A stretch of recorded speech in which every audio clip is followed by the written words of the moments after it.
नाज़रीन, क्या वाकई मुसलमान ममालिक एक दूसरे के खिलाफ खड़े हो चुकी हैं? क्या हालात इस हद तक पहुंच चुके हैं कि खुद मुसलमानों के खिलाफ कार्रवाई की बात कर रहे हैं?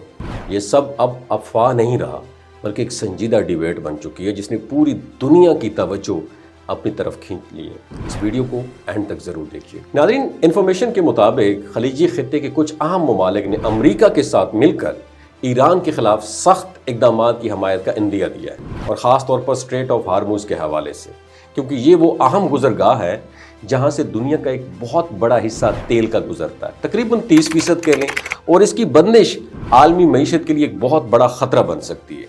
और ये सूरत हाल सिर्फ एक मुल्क या एक खित्ते तक महदूद नहीं, बल्कि इसके असरात, इसका इम्पैक्ट पूरी दुनिया पर पड़ सकता है। इसलिए इस मामले को गैर मामूली अहमियत हासिल हो चुकी है। नाज़रीन, अब बात सिर्फ सियासत की नहीं रही, बल्कि मुफादात, मईशत और ताकत के तवाज़ुन की है। खलीजी ममालिक की मईशत बड़ी हद तक तेल के ऊपर डिपेंडेंट है, और स्ट्रेट ऑफ हार्मूज़ उनके लिए ज़िंदगी की एक शाहरग की हैसियत रखती है। अगर ये रास्ता मुतासर होता है तो ना सिर्फ इन ममालिक बल्कि इंटरनेशनल मार्केट भी शदीद उस पर दबाव पड़ सकता है। इसी तनाजुर में सख्त मौक़िफ़ और इक़दामात की बात सामने आ रही है, लेकिन जहाँ एक अहम सवाल अब भी बाकी है, क्या ये फैसला वक्ती दबाव का नतीजा है या एक बहुत बड़ी स्ट्रैटेजी का हिस्सा?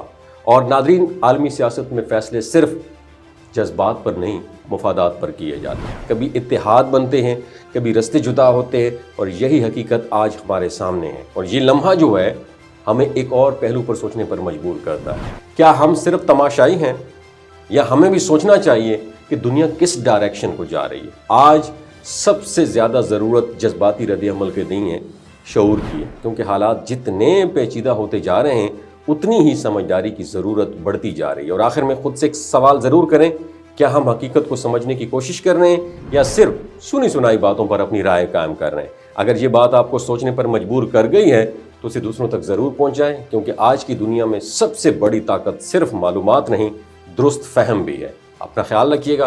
पाकिस्तान जिंदाबाद। ना सिर्फ इन ममालिक बल्कि इंटरनेशनल मार्केट भी शदीद उस पर दबाव पड़ सकता है। इसी तनाजुर में सख्त मौक़िफ़ और इक़दामात की बात सामने आ रही है, लेकिन जहाँ एक अहम सवाल अब भी बाकी है, क्या ये फैसला वक्ती दबाव का नतीजा है या एक बहुत बड़ी स्ट्रैटेजी का हिस्सा? और नाज़रीन, आलमी सियासत में फ़ैसले सिर्फ जज्बात पर नहीं, मुफादात पर किए जाते हैं। कभी इत्तेहाद बनते हैं, कभी रस्ते जुदा होते हैं, और यही हकीकत आज हमारे सामने है। और ये लम्हा जो है हमें एक और पहलू पर सोचने पर मजबूर करता है। क्या हम सिर्फ तमाशाई हैं, या हमें भी सोचना चाहिए कि दुनिया किस डायरेक्शन को जा रही है? आज सबसे ज़्यादा ज़रूरत जज्बाती रद्द-ए-अमल की नहीं है, शऊर की है, क्योंकि हालात जितने पेचीदा होते जा रहे हैं उतनी ही समझदारी की ज़रूरत बढ़ती जा रही है। और आखिर में ख़ुद से एक सवाल ज़रूर करें, क्या हम हकीकत को समझने की कोशिश कर रहे हैं या सिर्फ सुनी सुनाई बातों पर अपनी राय कायम कर रहे हैं? अगर ये बात आपको सोचने पर मजबूर कर गई है तो उसे दूसरों तक ज़रूर पहुँचाएँ, क्योंकि आज की दुनिया में सबसे बड़ी ताकत सिर्फ मालूमात नहीं, दुरुस्त फहम भी है। अपना ख्याल रखिएगा। पाकिस्तान जिंदाबाद।